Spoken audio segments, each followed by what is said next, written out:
नमस्कार मित्रों, आज मैं बताना चाहूँगा एक बड़ा ख़तरनाक विषय है हमारे सामने, जो कि आज समाज में बहुत ज़्यादा देखा जा रहा है। इसलिए आज मैं उसको बताने का ज़्यादा प्रयास कर रहा हूँ और ये बहुत ध्यान से समझने का विषय है।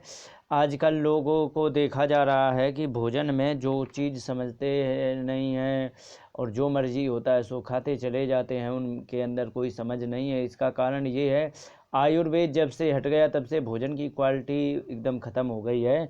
जब से अंग्रेजियत लागू हो गई तब से भोजन की सारी क्वालिटियाँ ख़त्म हो गई हैं। तो इस विषय में आज बताना चाहूँगा कि ये जो भोजन की क्वालिटी को अगर ध्यान नहीं रखेंगे तो हमें किस प्रकार से क्या क्या बीमारियां हो जाएंगी, इस बारे में मैं बताना चाहूँगा। तो इस लिस्ट में सबसे पहले है हमारे पास चावल। चावल वैसे आम तौर पर रोज़ खाया जाता है, कहीं कहीं पर खूब अच्छी तरह खाया जाता है, लोग बड़े प्रेम से चाह से खाते हैं। कहीं कहीं का केवल चावल ही भोजन है तो हमें कोई नुकसान नहीं है, लेकिन अगर जो इस चावल को थोड़ा ध्यान ना दिया जाए तो हमें बहुत भारी नुकसान देता है। जिसे शाम के बचे हुए चावल को लोग अपने घर में इस्तेमाल किया, घर में इस्तेमाल करने के बाद उसे क्या है कि शाम के बचे को सुबह फिर इस्तेमाल कर लेते हैं, तो इससे बहुत बड़ी सबसे बड़ी समस्या हो जाती है। इसमें क्या होता है कि अगर जो हमें इस चावल को हम दोबारा गर्म ये शाम का रखा हुआ सुबह खाते हैं, तो इसमें क्या होता है, जब तक चावल गर्म रहता है तब तक तो कोई दिक्कत नहीं, जो ही वो चावल ठंडा हो जाता है तो इसमें एक वैसिलस सेरियस नाम का एक जीवाणु उत्पन्न हो जाता है, जो कि ये फिर दोबारा जब हम इसको गर्म करते हैं तो इसको दोबारा कितना भी गर्म करो इससे भी बिल्कुल भी ये नहीं जाता है, और इससे फूड पॉइजनिंग होने की बहुत ज़्यादा आशंका बढ़ जाती है। और इसमें उल्टी, दस्त, पेट दर्द और सर दर्द, ताकत की कमी आदि आदि सारी समस्याएं हमारे सामने आ जाती हैं। जो हम शाम का बसा हुआ चावल खाते, उसी में लोग शाम के बचे हुए चावल को नमक मिर्च मसाला मिला के फिर उसको तल के बना देते हैं। कृपया ऐसा बिल्कुल भी ना करें। ऐसा करने से आपको हानि बहुत ज़्यादा होगी, और इससे ऐसा नहीं करें। दूसरे नंबर पर है हमारे पास चाय और कॉफ़ी। आजकल अक्सर का देखा गया चाय और कॉफ़ी एक फैशन जैसा बन गया है। इस चीज़ का विशेष ध्यान रखना चाहिए। ये चाय कॉफ़ी हमारे लिए बिल्कुल भी अनुकूल नहीं है। इसमें कोई भी ऐसा तत्व नहीं है जो हमारी सेहत के लिए अनुकूल हो या पोषक तत्व हो।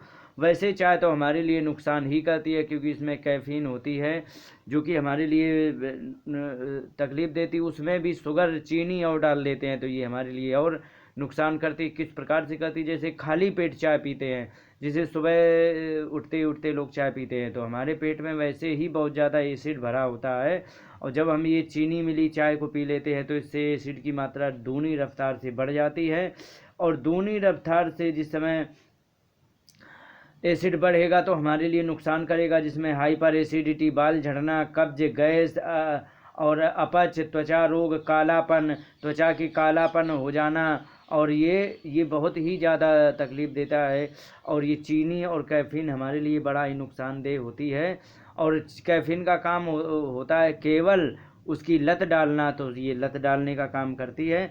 दूसरे पायदान पर है हमारा, ये दूसरे नंबर पर आ रहा है सोडा कोल्ड ड्रिंक वगैरह। सोडा कोल्ड ड्रिंक जो पीते हैं लोग, इन लोगों को मैं बता दूं, ये तो इसके बारे में वैसे मैंने पहले ही डाल रखी है वीडियो। बड़ा ही घातक है, इसको ना पिएं तो बहुत अच्छा है, और यदि इसको पिएंगे तो बहुत समस्या बनेगी। इससे इसमें शुगर, अच्छा इसे नुकसान क्यों करता है, क्योंकि इसमें ज़रूरत से ज़्यादा इसमें चीनी, शुगर मिली होती है, जो कि हमारी सेहत के लिए बड़ी ही हानिकारक होती है।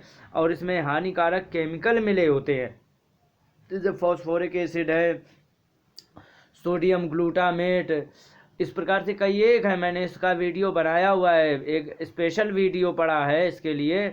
इसका लिंक मैं इसके डिस्क्रिप्शन में है, आप देखना चाहें तो देख सकते हैं। बहुत जितने भी केमिकल हैं उनकी सारी की लिस्ट मैंने इसके डिस्क्रिप्शन में जो वीडियो है उसमें दिया है।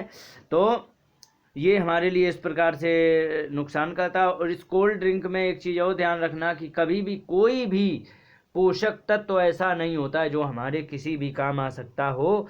इससे ये दुनिया जानती है कि इसमें सबसे ज़्यादा तो जो कोल्ड ड्रिंक पीने वाले होते हैं उनका सबसे ज़्यादा मोटापा बढ़ता है, चर्बी बढ़ती है।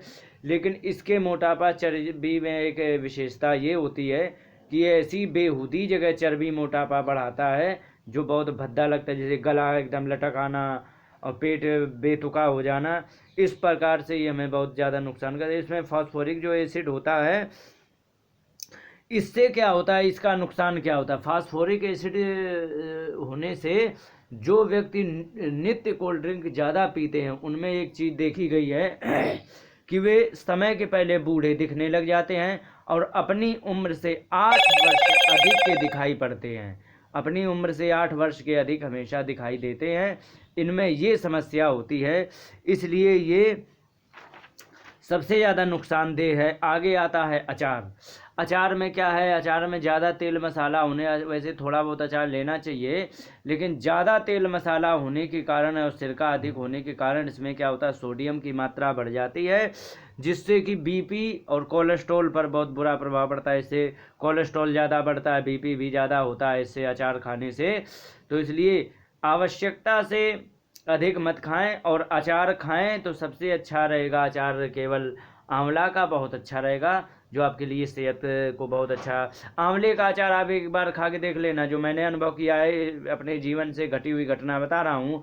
आंवले को आप एक बार खा के, आंवले के अचार 2 फल खा के देख लीजिए, आपको इतना सुंदर उसका जवाब मिलेगा। दूसरे दिन एकदम सुपर डाइजेशन, पेट हल्का और बिल्कुल पेट साफ हो जाएगा। बहुत सुपर है। अचार ही खाना है तो केवल आंवले का खाएं, अन्यथा और नुकसान करता है। अधिक खट्टा होने के कारण इसमें कई एक समस्याएं होती हैं। खट्टा ज़्यादा होता है तो इससे क्या होता है कि हमारे त्वचा में कालापन, और इसमें तो हमारी त्वचा में कालापन हो जाना और गांठें निकल आना, नाक बंद, गले की खराश और हाथ पैरों में इधर उधर सूजन हो जाना आदि आदि बड़ी बड़ी समस्याएं इसमें हो जाती हैं। तो ज़्यादा अचार लेना हमारे लिए हानिकारक है, इसलिए खाएं तो आंवले का खाएं तो अच्छा रहेगा, और बाकी तो थोड़ा बहुत खाएं, मामूली सा। अब इसके बाद आते हैं जो हमारे आम घरों में बनने वाला तेल प्रत्येक घर में इस्तेमाल होता है, लेकिन वो तेल कई प्रकार का होता है। तो इसमें अब ये हमें सोचना है कि कौन सा तेल हमारे लिए लाभकारी है, कौन सा तेल हानिकारक है। इसका सीधा सा है, तो सबसे ज़्यादा यदि हानिकारक कोई तेल है तो हमारे लिए है केवल सोयाबीन का तेल। सोयाबीन का तेल सबसे ज़्यादा हानि पहुंचाता है। ये हमारे पाचन तंत्र के अनुकूल बिल्कुल भी नहीं होता है। इसमें फाइटोस्ट्रोजन की मात्रा अधिक होने के कारण ये हमारे लिए बहुत ज़्यादा समस्या देता है। ये हमारे सारे हार्मोन्स को ख़राब कर देता है, और सारे हार्मोन्स यदि बिगड़ेंगे तो कुछ ना कुछ साइड इफ़ेक्ट होते ही हैं। ये फाइटोस्ट्रोजन जाकर सीधे ही हमारे हार्मोन पर अटैक करता है, और इससे बहुत ज़्यादा खराबी आती है। उस हार्मोन की गड़बड़ी से थायराइड खराब होगा, और थायराइड की समस्या बनेगी, गुप्त रोग भी बनेंगे, प्रजनन शक्ति में कमी हो जाएगी, और भी कई एक समस्याएं आती हैं। अब इसके बाद आता है अंडा। अंडा खाने वाले कुछ लोग कहते हैं कि अंडा खाना सेहत के लिए लाभकारी है, लेकिन मैं कहूँगा अंडा खाना सेहत के लिए लाभकारी नहीं है। केवल वही लोग अंडे को अच्छी तरह पचा सकते हैं जो बहुत हार्ड वर्क करते, जैसे कि दिन भर घन चलाना और दिन भर मतलब दौड़ धूप करना, मतलब जो शारीरिक बहुत मेहनत का कार्य है वही अंडा को पचा सकता है। और जो ऑफिशियल व्यक्ति है, ऑफिस में बैठता है, कंप्यूटर चलाता है बैठे बैठे, या बनियागिरी करता है, या पंडिताई करता है, या बैठे बैठे कोई कार्य करता है, वो अंडा खाएगा तो उसका भयंकर रूप से कोलेस्ट्रॉल बढ़ेगा। ध्यान रखना, जो व्यक्ति अंडा नहीं खाता है उसकी अपेक्षा जो व्यक्ति अंडा खाता है उसका कोलेस्ट्रॉल हाई रहेगा, और कोलेस्ट्रॉल हाई होने से दिल की सारी समस्याएं बनेगी। इसमें अटैक की तक की भी समस्या इसी में जुड़ी है। अंडा खाने वाले को अटैक आ सकता है। और एक चीज़ और बता दें, मांस का कोई भी चीज़ कच्ची नहीं खाना चाहिए। यदि इसको कच्चा खाते हैं तो कच्चा खाने से हमें बहुत बड़ी समस्याएं बनती हैं। इससे क्या है अगर जो इसको कच्चा खाएंगे, जैसे कुछ लोग अंडा कच्चा खाते हैं तो इसमें सेल्मोनेला पॉइजनिंग होने की सबसे ज़्यादा समस्या रहती है। इसमें क्या होता है कि अगर जो इसको खाएंगे तो इसमें बहुत ज़्यादा उल्टी, दस्त, पेट खराब और पेट में दर्द, ये आदि समस्याएं होने के बहुत ज़्यादा चांसेज होते हैं। इसलिए इनको कच्चा तो बिल्कुल ही ना खाएं। मेरा तो मतलब ये है कि मांस जानवर से प्राप्त होने वाला कोई भी वस्तु यदि खानी भी है तो वो पका के ही खाएं। पहली बात तो खानी नहीं चाहिए। जैसे जानवर से प्राप्त होने वाला दूध घी है तो दूध घी पका के ही खाएं। और जैसे कि मांस है, ये तो खैर कोई डाइजेस्ट नहीं कर पाता है, जो बैठे बैठे का कार्य करने वाला है तो वो तो कर ही नहीं सकता है। उसको कोलेस्ट्रॉल बढ़ेगा, वो अटैक आके मरेगा ही। और यदि मानता है तो ठीक, नहीं मानता तो उसकी इच्छा। इसके बाद क्या होता है, जैसे कि कुछ लोग बाज़ार में आते हैं, वे कुरकुरे आते हैं, मक्की के फुल्ले आते हैं, कहीं कुछ आते हैं जो पैकेट सामान खरीदते हैं, तो उसमें जैसे मक्की का फुल्ला ही ले लें तो उसमें क्या है, वैसे तो कोई हानि नहीं करता है, इसमें इसकी कोई हानि नहीं, प्राकृतिक है। लेकिन अगर जो इन चीज़ों में बाजार से यदि रंग मिला आ जाए तो रंग हमारे लिए बड़ा ही नुकसानदेह है। रंग आप देख रहे हैं तो कि कोई भी केक खरीदो उसमें भी 2-4 रंग होते हैं, और कोल्ड ड्रिंक खरीदो उसमें भी, टॉफ़ी है उसमें भी रंग मिलते हैं। कुछ लोग तो घरों में ला करके रंग डालने लग जाते हैं, जबकि ये रंग हमारी सेहत के लिए बिल्कुल भी अनुकूल नहीं है। हमें ये नहीं लेना चाहिए, हमारे शरीर के साथ इनका कोई मतलब मेल नहीं है। यदि इसको खाएंगे तो ये हमें हानि ही पहुंचाएंगे। कौन रंग किस प्रकार से हानि पहुंचाएगा इसमें थोड़ा बताना चाहूँगा। हरा रंग जो होता है वो ब्लैडर माने मूत्राशय में हमारी तकलीफ देने लग जाता है। पीला रंग जो होता है वो अस्थमा और सूंघने की क्षमता को एकदम नष्ट करने लग जाता है।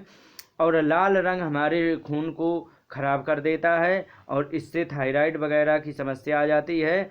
और इसमें नीला रंग जो होता है दिमाग पर बहुत बुरा असर डालता है। और ये एक वयस्क व्यक्ति के लिए मैं बता रहा हूँ, अगर इतना वयस्क व्यक्ति को नुकसान करता है, अगर जो इनको बच्चों को दिया गया तो इनके नुकसान उनको बहुत ज़्यादा होता है, क्योंकि उनके शरीर उस योग्य नहीं होता है, और जिससे कि बहुत बड़ी समस्याएं बन जाती हैं। इसलिए आपको इन सभी बातों का ध्यान रखते हुए इन चीज़ों से हमेशा बचते ही रहें, अन्यथा आपकी समस्या बढ़ने वाली है और आपका फिर भगवान भी नहीं बचा पाएंगे। इन शब्दों के साथ बात को विराम। नमस्कार, जय हिंद।